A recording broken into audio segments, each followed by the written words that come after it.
Olá, amigos e amigas, eu sou o André e você está no canal Remanescente Vascaíno. Ontem, domingo, aconteceu no programa Pega na Geral, lá no canal do YouTube, comandado pelos irmãos Everton e Walter Brito, uma entrevista em quase 3 horas de sabatina com o candidato do Grupo Identidade Vasco à presidência do Clube de Regatas Vasco da Gama, e o seu nome é Pedro Strozenberg. Pedro Strozenberg é sócio proprietário do clube há mais de 40 anos, é bacharel em Direito, além de ser membro do Conselho de Administração da ONG Viva Rio, diretor executivo do ISER, que é o Instituto Social de Estudo das Religiões, e também é ouvidor da Fundação Renova. Além disso, Pedro Strozenberg já foi também ouvidor da Defensoria Pública do Rio de Janeiro, além de já ter sido subsecretário de Direitos Humanos do Rio de Janeiro, bem como também membro do Conselho de Segurança Pública do Rio de Janeiro.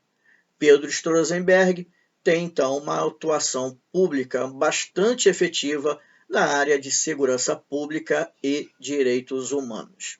Bom, em mais de 2 horas e 48 minutos, quase 3 horas de entrevista, Pedro Strozenberg pôde ali apresentar a sua proposta, a sua visão de Vasco, como que será a relação, né, dele, se eleito presidente do clube associativo, com o Vasco da Gama SAF e, consequentemente, a 777 Partners, que é a detentora do maior percentual das ações. Esteve ali também respondendo a uma série de perguntas do pessoal que estava ali formando a bancada do Pega na Geral, bem como também respondeu perguntas do pessoal que atuou ativamente ali no chat. Inclusive, o canal Remanescente Vascaíno fez uma pergunta para o Pedro e você também verá essa resposta aqui. Então, eu fiz um resumo, né, das perguntas, dos momentos mais importantes, mais relevantes, ao meu ver, para colocar à sua disposição, para que você, primeiro, esteja informado do que está acontecendo nos bastidores, na movimentação política, né, para a eleição do clube esse ano, eleição que eu reputo como a eleição mais importante de toda a história do Vasco, porque, ao meu ver, essa eleição vai determinar a sobrevivência do Vasco ou o seu desaparecimento definitivo do cenário relevante do Brasil, do mundo esportivo, né, brasileiro. E eu vou colocar aqui, né, para você as perguntas e logo em seguida a resposta do Pedro Strozenberg. Bom, a primeira pergunta que foi feita para o Pedro Strozenberg foi em relação ao pedido recente que a Justiça do Trabalho fez ao Vasco da Gama SAF, exigindo a apresentação de vários documentos, dentre eles o contrato que foi assinado com a 777 Partners, já que pairam dúvidas se o percentual estipulado pela lei de 20% no regime centralizado de execuções, se esse percentual de 20% que está sendo separado, se o valor que está sendo arrecadado realmente é o valor declarado pelo Vasco da Gama SAF ou se há aí alguma irregularidade. E Pedro Strozenberg, então, respondeu como que ele vê o pedido da Justiça do Trabalho. Acho que a gente tem 2 debates muito importantes, né? Um debate é da SAF, já entrando um pouco também nos nossos pontos aí de desafios, né? E provocando um pouco aqui a bancada e também aí os espectadores e espectadoras para que a gente possa ir para os debates delicados para o Vasco e necessários. A gente tem claro que é um negócio, o negócio exige confidencialidade, tem processos tem temas que precisam isso, mas isso não pode ser usado para encobrir não transparências ou informações necessárias que sejam disponibilizadas. Então, nesse sentido, essa fronteira é uma fronteira delicada e é uma fronteira que precisa ser questionada, especialmente por uma diretoria que tenha compromisso com a transparência para o associado, para o clube. E, nesse sentido, a justiça está sendo mais avançada do que a própria diretoria, né? Porque a justiça exige para os seus credores, né, para os credores, o direito a uma informação se aquele percentual, que é a obrigação, né, no acordo de 20% da alocação de 20% para pagamento das dívidas cíveis e trabalhistas, se aquele percentual é o percentual condizente à arrecadação, a efetivamente aos 20%. E essa transparência os credores não estão tendo, porque não tem essa transparência na atuação da SAF, na atuação da diretoria do Vasco. Isso é muito importante, é decisivo para que o Vasco possa superar a sua condição, né, de mal pagador, a sua condição de devedor, para que ele possa apresentar confiabilidade aos seus credores, para que a SAF possa, de alguma maneira, dizer: eu estou aqui cumprindo transparentemente aquilo que eu me comprometi frente à justiça. Então, a justiça, neste ponto, já em outros pontos a gente teve resultados tão nefastos, né, para a história do Vasco, história recente do Vasco. Nesse ponto, ela dá um passo adiante no desafio da transparência, no desafio da participação do associado. Então, aqui, eu acho que o que se questiona, o que se coloca, Everton, e aí, né, todos os companheiros aqui que estejam assistindo o programa, é decisivo que a gente entenda que o Vasco precisa conseguir ter estabilidade para o seu funcionamento e, ao mesmo tempo, conseguir ter transparência para que o seu nome possa ser um nome respeitado e valorizado no futebol e como marca, né? Acho que é muito decisivo isso. Eu entendo, né, que a gente, de alguma maneira, a SAF foi vista pelos vascaínos, pelos sócios, como uma tábua de salvação para uma situação de muita desesperança, de um cenário realmente muito crítico. Foi conduzido por uma diretoria sem legitimidade, sem que isso fosse proposta definida pelos associados, depois de um processo conturbado eleitoral. Pedro, e não era nem proposta de campanha do Salgado, né? O Salgado dizia não era nem proposta. Por isso que eu digo, Everton, foi uma tábua de salvação. A SAF foi vendida por uma imagem de dizer: se não for isso, não tem alternativa. Então, isso é muito próprio, né, de quem está na gestão, deixa a situação ficar numa crise absoluta para poder apresentar uma alternativa ruim de forma como salvadora. Então, é triste, né? Já dizia isso, triste do país que precisa de super-heróis. Então, é um pouco isso que a SAF nos brinda. Agora, o pior, e nesse momento, a SAF está estabelecida, está colocada, a gente vai precisar olhar para a próxima gestão a partir da SAF, não, e o que fazer com esse novo cenário do Vasco. E, nesse sentido, acho que tem muitos debates aqui, eu entendo que as opiniões também são muito variadas, mas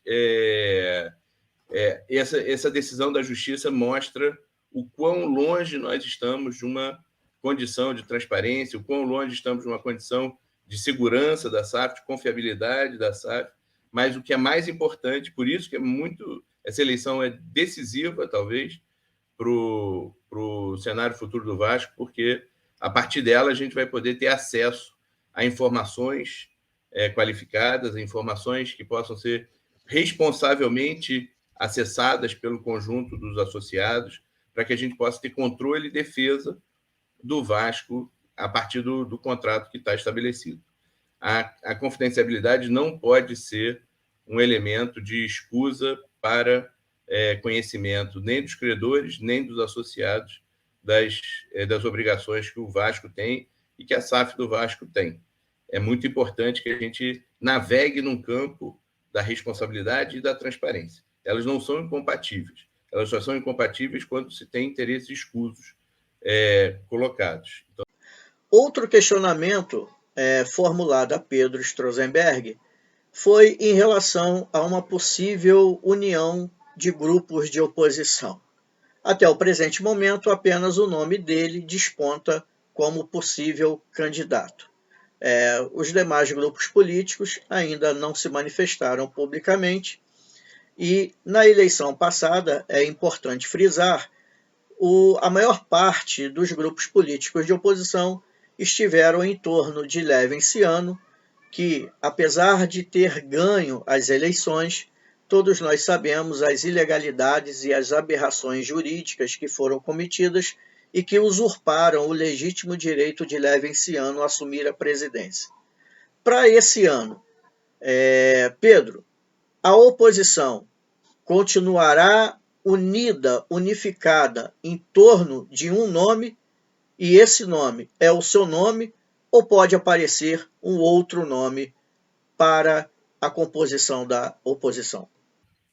Posso e quero reafirmar, né, Everton, essa é uma candidatura que abre, a gente quis lançar isso para começar o debate de conteúdo, de propostas, de propósito, de uma oposição. Né? Nós estamos na oposição, defendemos um lugar diferente desse que está sendo praticado hoje no Vasco, seja pela situação ou pela falsa oposição que há hoje no Vasco. Então, a gente quer realmente construir um processo de alternativa com conteúdo, com consistência.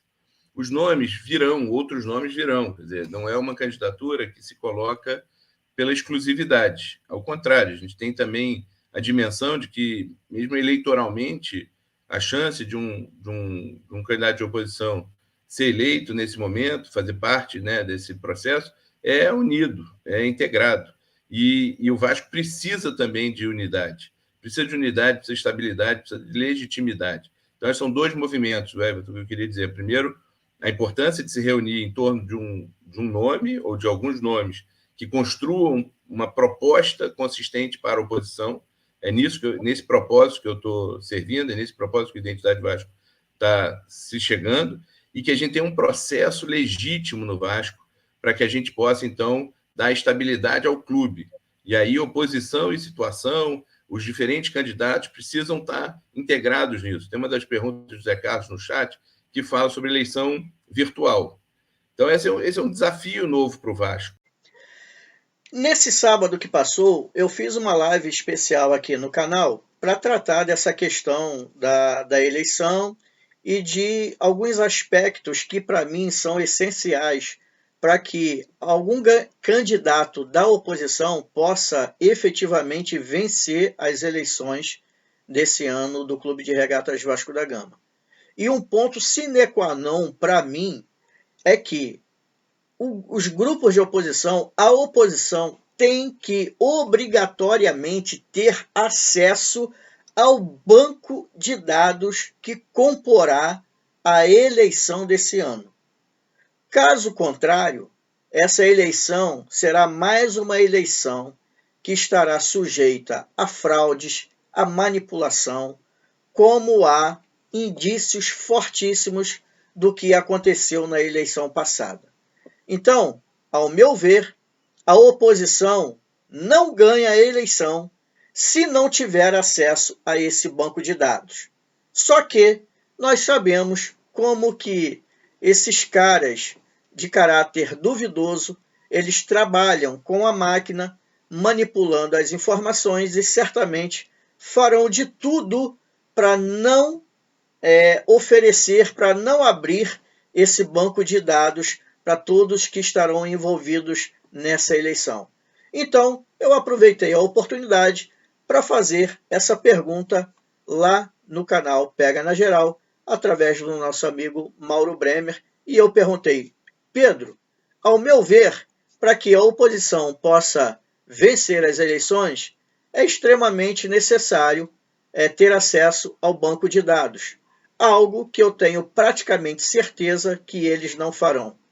Quais são as medidas que vocês da oposição já estão preparando para que possa ter acesso a esse banco de dados? Responde aí para a gente, Pedro.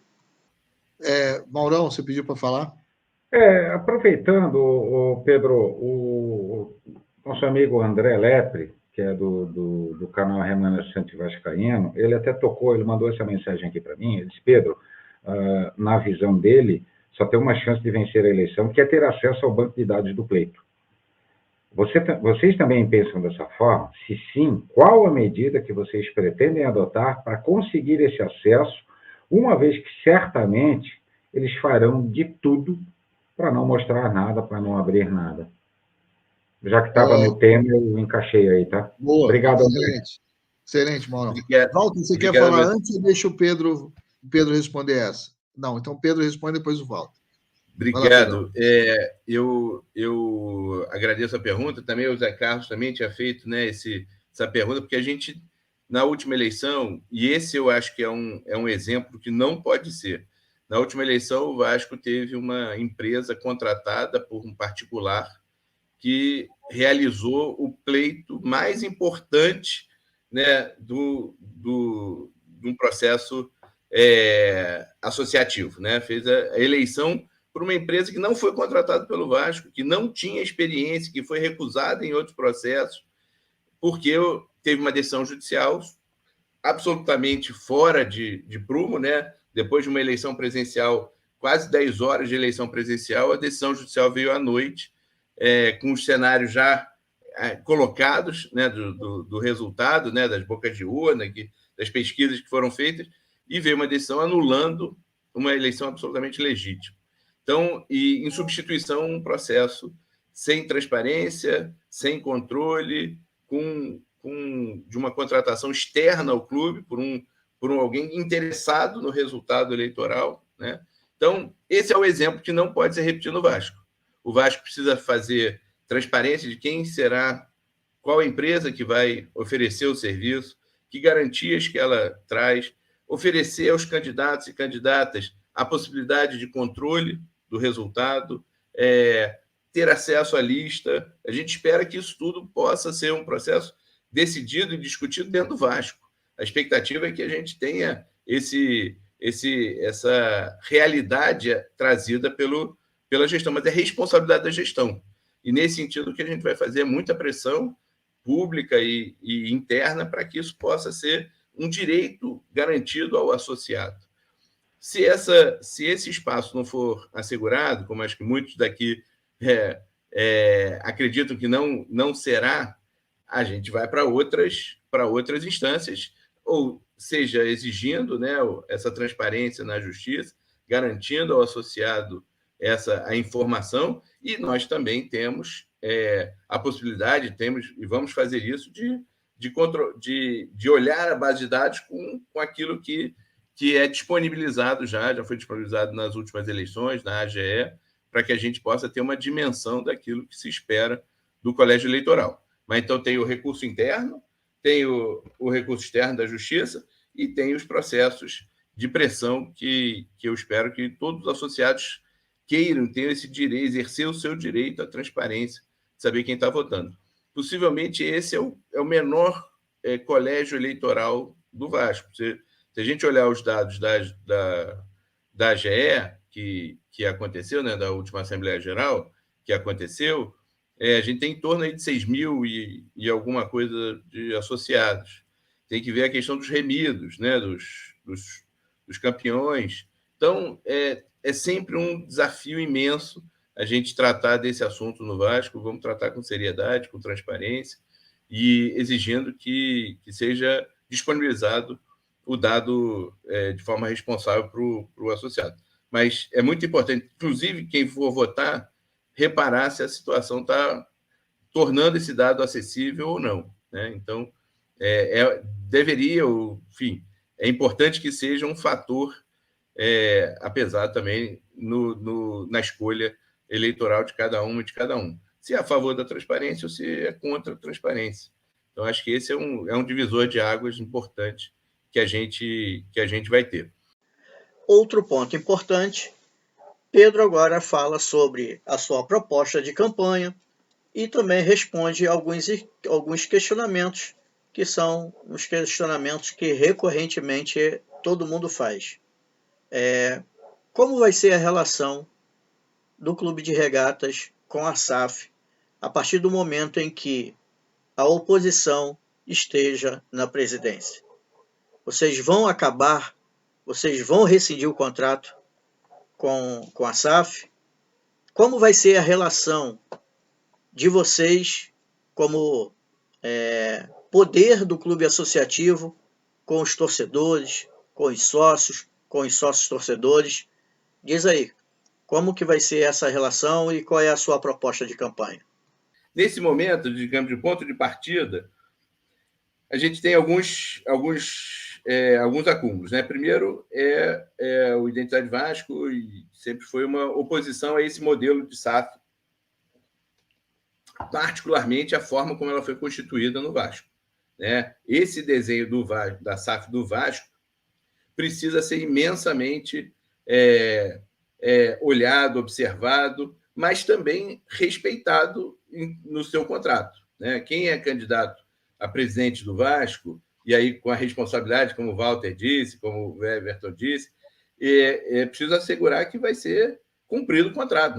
Não me sinto à vontade de chegar aqui e falar assim, vou acabar com a SAF. Não, a gente quer e precisa que ela cumpra aquilo que está estabelecido. E se nestas cláusulas tiverem cláusulas que violem, né, os direitos dos associados, ou que prejudiquem o Vasco, aí sim tem que ter um questionamento e uma discussão para ver como adequar isso, como aprimorar isso. Mas estamos falando não de um rompimento, mas sim de um trato de forma transparente, responsável e defensora da parte associativa do Vasco. Então, essa é a primeira coisa, de ser um espaço de convivência, mas de controle da SAF. Segundo, de ser um espaço de defesa da associação. 30% são muito caros para a gente. É o compromisso de não vender, né? O Eloy Ferreira sempre diz, nós temos o compromisso de não vender esses 30%. Nós não queremos diminuir o Vasco, a gente quer crescer o Vasco. O Vasco é gigante, precisa assumir a sua postura gigante. Então, um compromisso de defender a associação, defender as sedes, né? Fazer de São Januário, Calabouço, sair da Lagoa, não vender a Lagoa, garantir que as sedes sejam um lugar para o associado, para as novas gerações, um lugar de acolhimento dessas pessoas. São Januário precisa urgentemente de trato, de cuidados, de melhorias. A associação precisa cuidar disso. Um terceiro ponto, que é o que eu falei aqui, que é muito essencial nessa caminhada, é da transparência.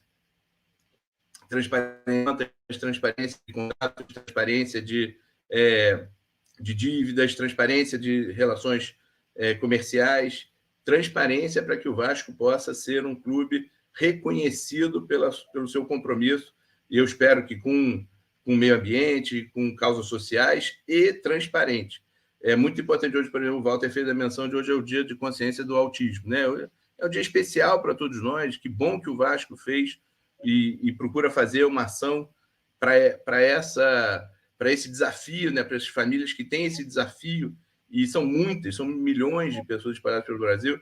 Então, o Vasco, eu espero que o Vasco possa ter essa responsabilidade social, ter a responsabilidade ambiental, mas ter, sobretudo, transparência. A história do Vasco não permite que nós sejamos um clube fechados, de costas para o povo, de costas para o associado, de costas para o futebol. Então, esse talvez a palavra principal, Everton, é a transparência.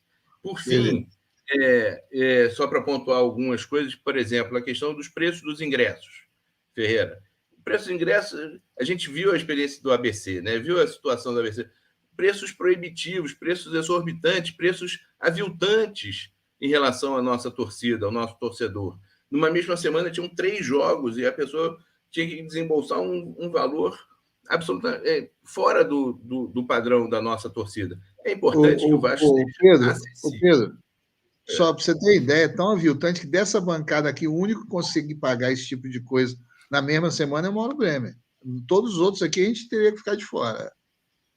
Felizmente, alguém nos representa. O Everton... Eu não entendi. Podia repetir aí, o Everton? A provocação do Everton. Não, mas eu não entendi. Não, é porque o Pedro falou dos preços proibitivos, que numa mesma semana, vários jogos, indo com ABC. E eu falei para eles, para você ter uma ideia, Pedro, o único da bancada que tem condição de bancar isso tudo de ingresso é o Mauro Breme.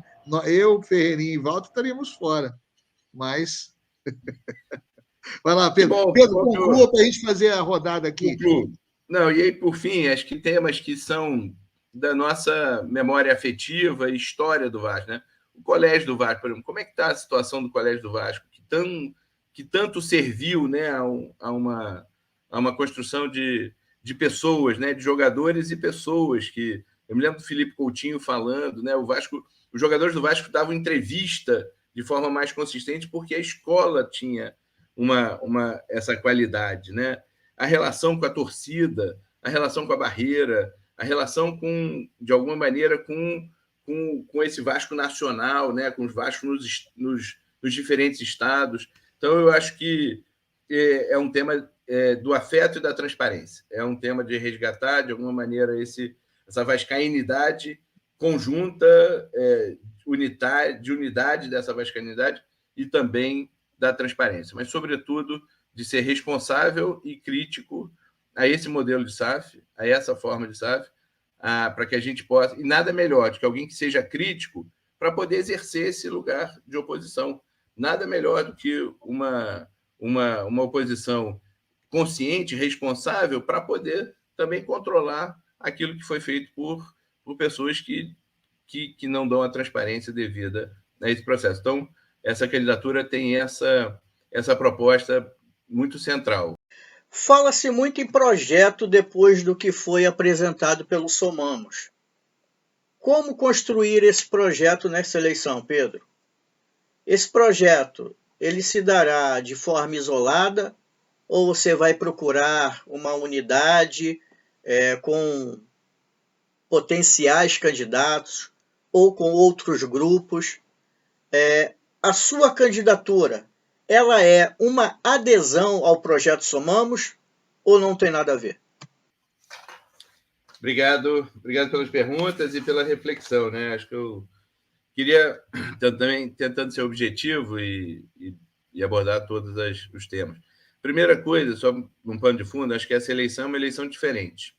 É uma eleição onde o que está em questão são os 30%, né, associativo. Acho que o Brenner faz essa provocação, né? Como lidar com isso, com esse novo desenho. Eu acho que nesse novo desenho também, em diferentes eleições passadas, que se buscavam mecenas, né, para o Vasco, dinheiro para o Vasco, o tema do dinheiro não é o prioritário agora, porque supostamente tem um contrato que deve garantir essa arrecadação para o futebol, garantir o futebol nesse sentido. Então, o tema principal é de transparência e de gestão, né, e de vascainidade. Então, a gente não tem mais aquela busca por um fundo, por uma garantia de fundo ou uma pessoa que conseguisse financeiramente dar essa resposta. Acho que a gente vai ter um processo que não é uma eleição presencial, é uma eleição virtual, provavelmente, mesmo que com todas as contradições disso, provavelmente isso vai estar se estabelecendo. Então, o voto nacional ganha um peso ainda maior e aquelas dinâmicas, né, de São Januário passam a ter outra importância, né, do dia da eleição. Então, eu acho que essa é uma eleição que a gente tem que se preparar para ela ser diferente.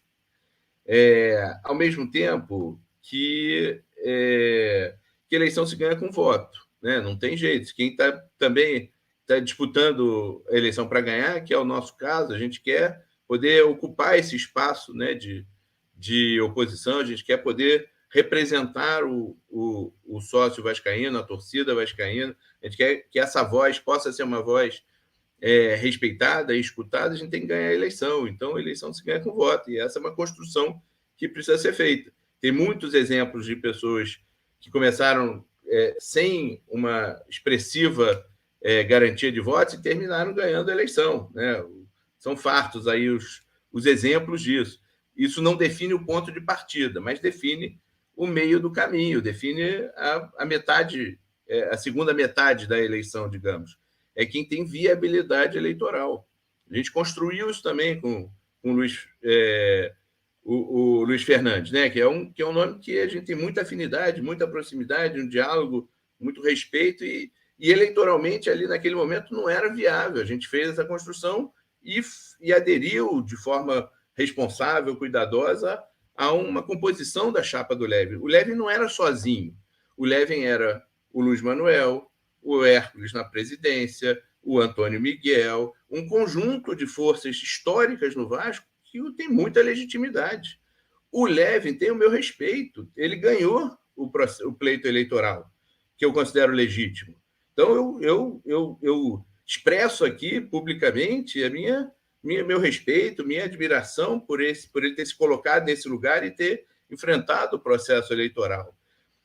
E então, vamos conversar. É evidente que tem que conversar com o Levin, é evidente que tem que conversar com o Sérgio Frias, né? São pessoas que têm histórias no Vasco, que pensam sobre o Vasco, têm propostas para o Vasco, isso precisa ser constitutivo num campo conjunto. É fundamental conversar com o Fusarca, é fundamental conversar com Caravelas, Turismo, com Vasco Comunista, com torcidas também. Quer dizer, essa construção não é só uma construção dos grupos políticos, é uma construção também que extrapola o Vasco do seu cotidiano político, né? Então, de alguma maneira, esse reconhecimento, né, do Sérgio, do Levin. Agora, oposição precisa ter compromisso, né? Então, uma coisa é você ter viabilidade eleitoral. A outra coisa é você ter compromisso e responsabilidade com os acordos que você assume. E aí é o que difere, digamos, os homens dos meninos, né? É nessa hora que a gente também sabe com quem se junta. Então, o campo de oposição cabe muita gente, mas é importante que a gente consiga delimitar quais são os nossos compromissos, quais são as nossas aquilo que é essencial para essa nossa candidatura. Então, o tema da transparência é um tema central. Ser oposição a este modelo de SAF é um tema central. Garantir a não venda dos 30% é um tema central, né? Então, são partes de um debate que vai se constituir com esses dois elementos. O processo identitário, o processo do programa, né, das propostas, combinados com o pragmatismo também da possibilidade de vitória eleitoral. Então, essa composição, essa articulação que a gente vai saber mais para frente em torno de quem que um projeto de oposição responsável, né, transformador, crítico, vai se juntar. Então, é isso. Eu quero reafirmar com muita clareza de que essa é uma eleição diferenciada, é uma eleição fundamental, porque também a gente, se nessa eleição se repetir o quadro que está colocado hoje do Vasco, pode ser, para muitos associados, o momento da desesperança, né? Porque qual é a razão da pessoa estar associada se você tem chance de vender mais 20%, ou se tem chance de seguir com um processo sem transparência? Então, de alguma maneira, esse é um momento inicial. Por isso que eu quero reafirmar aqui que é uma candidatura que é de abrir o debate, mas não de fechar o debate, não de concluir o debate. A gente vai nessa construção, e com muito respeito, especialmente a figura do Levin e do Sérgio, né, que foram candidatos, reafirmando aqui que o diálogo é necessário com eles. Agora, não é uma adesão ao projeto Somamos, porque eu acho que a realidade do Vasco é outra. É preciso rever o projeto do Somamos dentro daquilo que o Vasco vive hoje, né? Não é a proposta do Sérgio Frias que vai ser implementada puramente. A gente vai ter que constituir esse novo espaço. E, por fim, dentre os pontos mais importantes, ao meu ver, foi a gestão. Como que será a gestão da relação percentual que o clube associativo tem com a SAF? Lembrando que o clube de regatas detém 30% das ações. Então diz aí, Pedro, como que você vai gerir esta relação percentual com a SAF, caso você seja eleito o novo presidente do Clube de Regatas Vasco da Gama? O que significa fazer a gestão de 30% da associação? Significa, possivelmente, investir em outros esportes, né? na basquete, vôlei, enfim, handball, tantos outros, não vou... natação, esporte que o Vasco tem história, Remo. Tem remo, imagina, obrigado. Mas, enfim, eu acho que tem esse lugar.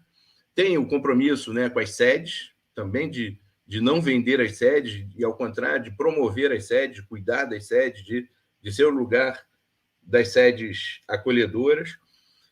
Tem o desafio da transparência, de dar a transparência a isso, e aí acho que o Walter traz, na pergunta dele, um desafio muito importante, que eu espero poder contar com ele, inclusive, para a gente construir soluções, né, num momento futuro. Mas assim, a gente precisa conhecer qual é o que nos aguarda lá, né? Quer dizer, essa separação entre o Vasco Associação, as dívidas que tem e as potencialidades que tem, precisam ser colocadas numa balança para que elas andem com responsabilidade. Eu já administrei instituições grandes e antigas que sem dinheiro nenhum, que é difícil fazer isso, né? Mas é preciso, com criatividade, com responsabilidade, com adesão, e é preciso, então, a partir daí também buscar novos recursos para que essa associação possa sobreviver e seguir adiante. De associações eu conheço, a minha trajetória é no campo associativo. Então, mas é muito importante que a gente conheça qual é o que o contrato nos dá de possibilidades e de responsabilidades, para que a gente possa, então, desenhar uma solução para isso. Infelizmente, no contexto que a gente está vivendo, para os candidatos que estão se colocando, não tem esse acesso, não tem essa transparência, não tem essa clareza. Então, eu espero que isso também sirva como incentivo para que a gente possa ter essa clareza e aí poder, então, 3 pontos, né? A primeira, o cuidado com as sedes, né? O compromisso com os associados e aí de ambiente, de garantia do estatuto, dos direitos, né, dos sócios, e os esportes, outros esportes, para além do futebol, que fizeram o Vasco gigante, que estão no nascedouro do Vasco, estão na história do Vasco, estão na construção do Vasco. Então, esses são três pontos que é o ponto de partida. E, por fim, eu acho que... Esse foi o vídeo de hoje. Obviamente que outros vídeos serão produzidos aqui. Nós estamos apenas no início desse processo, né? Muita coisa ainda vai acontecer, muitas movimentações de bastidores vão ocorrer, novos candidatos surgirão, vamos ver como que essa gestão incompetente e nefasta que está à frente do Clube Associativo e também da SAF vai se comportar. E nós estaremos aqui sempre para manter você, torcedor e torcedora vascaíno, muito bem informado com a verdade. Aqui você não vai encontrar vídeos espetaculosos, com capas maravilhosas, falando de contratações espetaculares, enfim, contando para você um conto de fadas que, na verdade, não existe. Então, se você gostou desse vídeo, deixa o seu like. Se você ainda não é inscrito no canal, se inscreve no canal, aciona o sino de notificações e toda vez que pintar um vídeo novo aqui ou uma live que estará acontecendo, você receberá a notificação no seu celular, tablet ou computador e você poderá acessar o nosso conteúdo. Se você está bem informado aqui, eu creio que você também gostaria que outros torcedores como você também estivessem. Então, se puder, não esquece não, deixa o seu like e compartilhe esse vídeo aqui também, tá bom? E desde já também eu quero agradecer aí ao Everton e ao Dr. Walter Brito, que gentilmente cederam essas imagens aqui para que a gente pudesse estar utilizando nesse vídeo. Um forte abraço também para esses dois grandes vascaínos que fazem um trabalho de extrema qualidade em favor do nosso Vascão. Até uma próxima oportunidade, se Deus quiser, e como sempre, saudações vascaínas.